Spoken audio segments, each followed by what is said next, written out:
Bom dia, boa tarde, boa noite para aqueles que sabem que não há hora certa para estudar. Se você caiu aqui de paraquedas, boa aterrissagem. Você está no canal Igor Sebin Redações, esse canal que tenta trazer aqui bastante conteúdo sobre redação para te ajudar a tirar uma excelente nota no vestibular. Hoje eu quero falar sobre O Poço, esse filme maravilhoso da Netflix, que fez muito sucesso, causou muitas polêmicas e discussões quando foi lançado. E agora eu vou te falar como que você pode usá-lo na sua redação do Enem. O primeiro tema que eu trago hoje é a necessidade de esperança em meio ao caos. É um tema mais filosófico, não sei se é possível que caia, mas se cair algo relativo à esperança, algo do tipo, tem como usar esse filminho aí. Para quem está chegando agora, eu gosto de separar em três partes aqui a minha introdução. De rosa tem o meu repertório sociocultural, de azul clarinho ali, minha contextualização, e em cinza minha tese, que é muito importante no gênero dissertativo argumentativo, que é onde você vai apresentar seus argumentos, sejam causas ou consequências daquela problemática, daquele tema que a banca pediu. Então vamos lá por partes. Repertório sociocultural. O final do filme O Poço carrega uma mensagem simbólica de esperança quando uma criança é levada do fundo ao topo da prisão vertical, saindo do breu em direção à luz. Então fui lá, vi que o nome do. Eu vi que o tema da minha redação era necessidade de esperança. Eu fui lá e coloquei uma alusão cinematográfica de esperança, que foi o final aí do filme O Poço. I'm sorry pelo spoiler. Aí eu contextualizo, porque não importa o que está acontecendo naquele mundinho fictício ali do filme, o que importa é a vida real. Então eu coloco. Fora da ficção, é indubitável apontar o caos vivido pela sociedade no século XXI. Aí eu elenco. Fome, desigualdade social, guerras, violência urbana, mentiras e sede pelo poder. Então, na minha humilde e singela opinião, isso daí acaba constituindo o caos da sociedade odierna. Então eu contextualizei aquele símbolo de esperança do filme com o caos de agora, e aí eu consegui relacionar com o meu tema. E agora eu preciso apresentar uma tese. Vamos ver o que eu fiz. Desse modo, apegar-se a algo cuja defesa dá sentido à missão individual na Terra é fulcral. Como? Aí eu coloco a preservação do planeta para a vida futura da espécie e as ações filantrópicas com o fito de aliviar o sofrimento de seus contemporâneos. Então, estou falando de necessidade de esperança. E aí eu falei lá que o mundo está caótico, que o mundo está caindo aos pedaços. Então, o que que eu coloco como tese? Que o ser humano deve se apegar a alguma coisa que dá sentido à missão dele aqui na Terra. Tipo, por que que a gente está vivo? Qual que é o sentido da vida? Não vai falar que é para frente ou para trás. E aí eu coloco como dois argumentos que poderiam dar esse sentido, que é você focar na preservação do planeta. Então você vai lá, entra no Greenpeace, começa a reciclar lixo, para de comer carne e coisas do tipo. E aí eu conseguiria falar algumas dessas coisas no meu D1. E como segundo argumento, eu coloquei ações filantrópicas para o hoje, porque ali a preservação do planeta é para as gerações futuras. Eu não vou, eu aí na minha, que agora estou chegando nos 30, não estou com risco de viver num mundo muito pior do que está hoje, porque eu acredito que, sei lá, mais 20, 30, 40, 50 anos que eu vou viver, o mundo vai piorar, isso daí eu tenho uma certeza, mas não sei se a ponto de não ter água, de não ter vida animal para que a gente se alimente, coisas do tipo assim mais caóticas mesmo, sabe? Mais catastróficas. Então eu acredito que nós vamos sofrer com crise hídrica, nós vamos ter aumento da temperatura, coisas desse tipo, esses impactos ambientais, mas eu ainda acho que vai dar para eu ir sobreviver, né, até a minha velhice sem maiores impactos. Agora já, pessoal do século 22, ixi, já tem umas notícias para vocês. Tem uns alertas de spoiler aí para a galera do próximo século. A parada que vai ficar feia. A menos que a gente passe a preservar o planeta, começar a consumir menos, cuidar mais do meio ambiente, poluir menos, o que eu também não acredito, porque isso daí vai completamente contra os mecanismos de funcionamento do capitalismo, então não acredito que o consumismo seja freado em prol das pessoinhas do futuro. Mas aí eu coloco que se as pessoas se apegarem a essa preservação, pode dar sentido a essa missão e gerar uma certa esperança em meio ao caos, para que você não desista completamente e aí você fique maluco. E o segundo argumento, eu falei do hoje, que eu falei, tá, preservação do planeta para o futuro. E para hoje? Para hoje você pode ir aliviando o sofrimento das pessoas que estão passando fome hoje, que estão sem moradia, sem emprego. Você pode tentar promover ações de caridade que ajudem essas pessoas a terem um dia a dia mais, digamos assim, menos pior, vai? Porque melhor é muito forte. Mas se a gente puder aliviar um pouquinho aí, por exemplo, tempo de inverno, você vai lá e tem gente que distribui sopa, cobertor. Eu cheguei a fazer doação já nesse sentido, que eu acho que é uma pequena forma da gente melhorar a vida das pessoas, ou menos piorar, né, como eu disse, para que a gente consiga aí distribuir um pouco do que está sobrando para a gente, para que se iguale um pouco aí as condições de vida. E assim, eu teria minha introdução sobre esse tema aí bem filosófico, bem complexo. A seguir, eu coloquei o egoísmo no século XXI. Você se considera egoísta? Eu me considero um pouco egoísta, infelizmente, mas estou trabalhando para melhorar isso daí. No longa-metragem da Netflix, O Poço, Goreng tenta despertar a solidariedade espontânea das pessoas a fim de equilibrar a oferta de comida para todos os prisioneiros. Sem sucesso, né, ingênuo? Contudo, o protagonista do filme aprende o que se observa constantemente no mundo real. O que se observa? O corpo civil do século XXI é dominado pelo egoísmo, mostrando-se assim incapaz de se sensibilizar com a dor alheia. Quando a gente fala assim, o ser humano é egoísta, aí você vai levantar uma fala, não, porque eu dividi o meu lanche com meu amigo que estava sem lanche. Sempre que a gente fala assim, ser humano ou sociedade, eu me refiro assim à maioria, porque é uma característica que acaba sendo observada em muitas pessoas, não significa que todos têm. Mas nós somos egoístas hoje em dia porque nós somos levados a isso. Nós não temos um sistema de igualdade, de repartição, de solidariedade.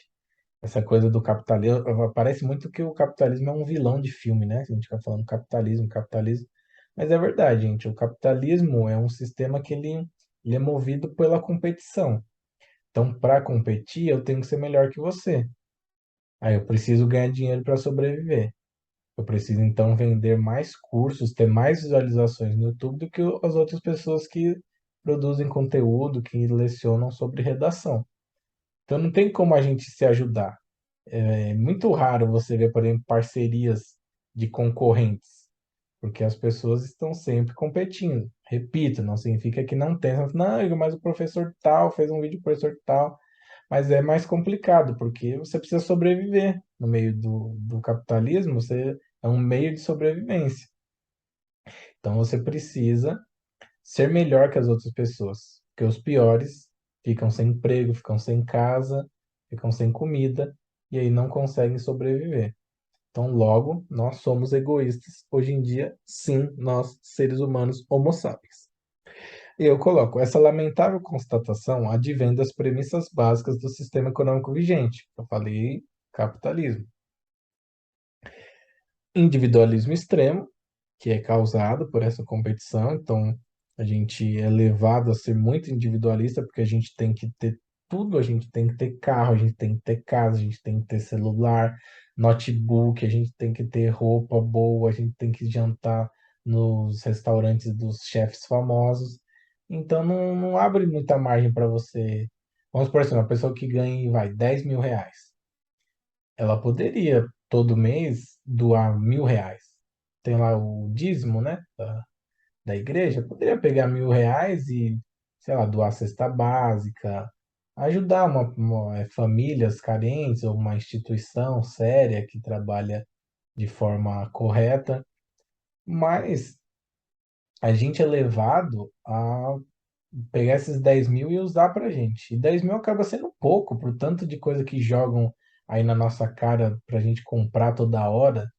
É roupa, é sapato, são produtos eletrônicos, lugares que você tem que visitar, porque como assim você... Eu tenho 30 anos, nunca andei de avião.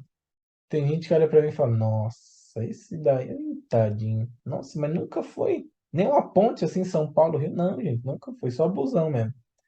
Então, a gente tem que consumir muita coisa, a gente tem que realizar muita coisa e tudo envolve dinheiro. Não tem almoço gratuito no capitalismo. Então, tudo envolve dinheiro. E aí, a gente é levado a estar sempre pensando na gente, porque a gente sempre está precisando de mais. E nosso dinheiro sempre está pouco, né? Tirando os milionários, bilionários. Para quem é trabalhador, o dinheiro sempre está curto. A gente nunca consegue gastar tudo que a gente, com tudo que a gente quer, o que dizem que a gente precisa gastar. Então a gente acaba sendo muito individualista. Então esse seria meu argumento um. E o segundo, essa competição eterna em prol do topo da cadeia alimentar social. É estipulado um topo, é estipulado um ponto que você deve atingir, e aí a gente vai se matando aqui. Eu costumo dizer que a gente está sempre brigando a gente tá sempre brigando para ser o melhor pelos piores motivos. Então a gente quer ter o carro melhor que o vizinho, a gente quer ter um relógio melhor, a gente quer ter uma roupa melhor, mas a gente não está se preocupando em ser um ser humano melhor. Nossa, aquele vizinho lá doou R$ 2.000, eu vou doar três. Ele ajudou duas famílias, pois eu vou ajudar quatro. A gente está sempre competindo por coisas supérfluas, por bens materiais, e não exercitamos esse nosso lado humano. Novamente, o malvadão do capitalismo nos leva a essa competição, porque a gente tem que ser melhor, porque vem aí os coaches e falam que a gente tem que ser um leão, a gente não pode ser uma hiena, a gente não pode ser um lobo, a gente não pode ser nada a não ser o leão, porque o leão é o rei da selva. Quem não é leão não é dono da selva, então não vale nada. Nós vamos aqui diariamente buscando esse topo da cadeia alimentar, seria o meu segundo argumento, que eu ia colocar no meu D2, que não é o Marcelo, e desenvolver essa introdução bonitinha que eu fiz aqui, coloridinha para vocês. E o terceiro tema que eu trouxe sobre esse filme é da insegurança alimentar no Brasil. Tem lá aquela questão da alimentação, então eu pensei que esse filme poderia ser bem útil para esse tema. Vamos lá. No filme espanhol O Poço, a alimentação das pessoas dos níveis inferiores não é garantida, haja vista que esta depende da quantidade consumida por quem ocupa os primeiros patamares. Tem lá, né, a plataforma para no primeiro andar, aí fica por um período, aí desce para o segundo andar, fica por um período, só que a quantidade não é reposta, é uma quantidade fixa, e aí vai descendo e as pessoas vão comendo. Só que lá tem 333 andares. E cada andar tem duas pessoas. Então as pessoas dos patamares mais altos vão comendo, vão comendo, vão comendo. E aí quando chega num determinado patamar, só tem resto. Aí eu contextualizo. Analogamente à alusão feita pela película, constata-se que os pertencentes das classes menos abastadas, no Brasil odierno, não sabem quando e quanto comerão, pois suas condições paupérrimas e reféns de políticas públicas não garantem sua alimentação adequada. Então, peguei e joguei a situação ali do filme sobre alimentação e contextualizei para o meu Brasilzinho aqui de hoje, falando das pessoas que vivem em situação de insegurança alimentar. Logo, é perceptível que essa triste mazela provém do. Então, se eu falo provém do, eu estou falando que eu vou citar causas para esse problema, as causas desse problema. Então eu coloco lá, o inaceitável sistema de distribuição de renda dessa nação, que é um país que já figurou por muitos e muitos anos entre as 10 maiores economias, chegou a bater como sexta economia do mundo, e só que em contrapartida é o nono país mais desigual. Então, ou seja, o Brasil não é um país pobre, o Brasil é um país muito desigual, que tem muita gente rica e muita gente pobre. E o segundo argumento seria o revoltante desrespeito aos direitos constitucionais presentes na Carta Magna de 1988.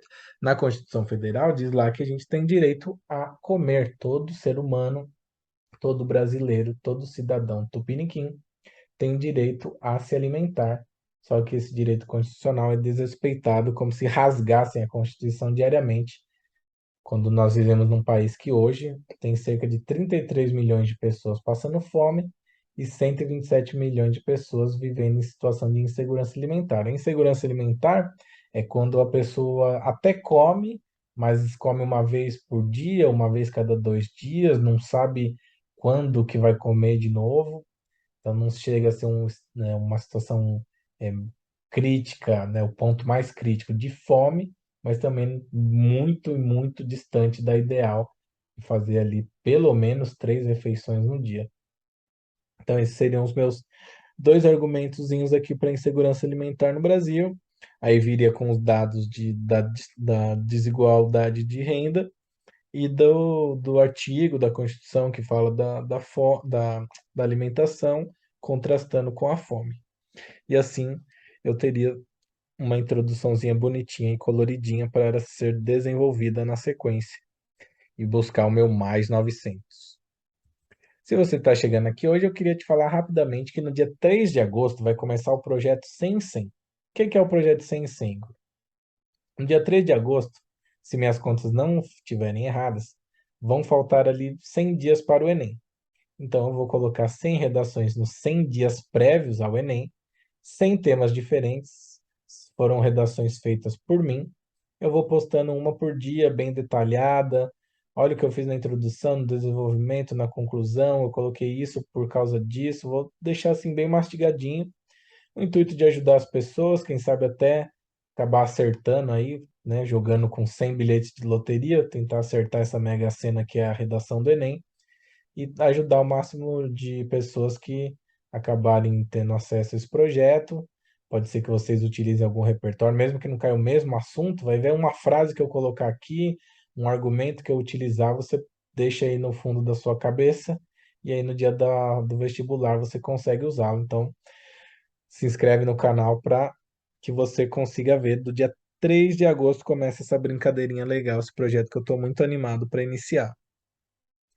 Então, como eu disse, se você estiver animado por esse projeto igual eu, já se inscreve. Se você não gostou da ideia, dá um dislike, comenta aí que você não vai acompanhar. Se você quiser ter acesso a mais serviços e produtos, você dá uma olhadinha nos links da descrição. Pode ser que algum dele te ajude. E terminando, como eu gosto de dizer, uma coisa que a Cecília Meirelles já disse é que há 1000 maneiras de se colaborar na obra da educação. Há terreno para todas as vocações. Então, estou tentando ocupar um pedacinho de terra aqui do YouTube com essa minha pequena vocação que eu acho que eu tenho de produzir redação, de produzir conteúdos para redação, trazer cultura pop, interdisciplinariedade para a redação. Então, espero que de alguma forma esse vídeo e os demais possam te ajudar. Desejo a todos ótimos estudos, um grande abraço e eu te vejo aqui no próximo vídeo.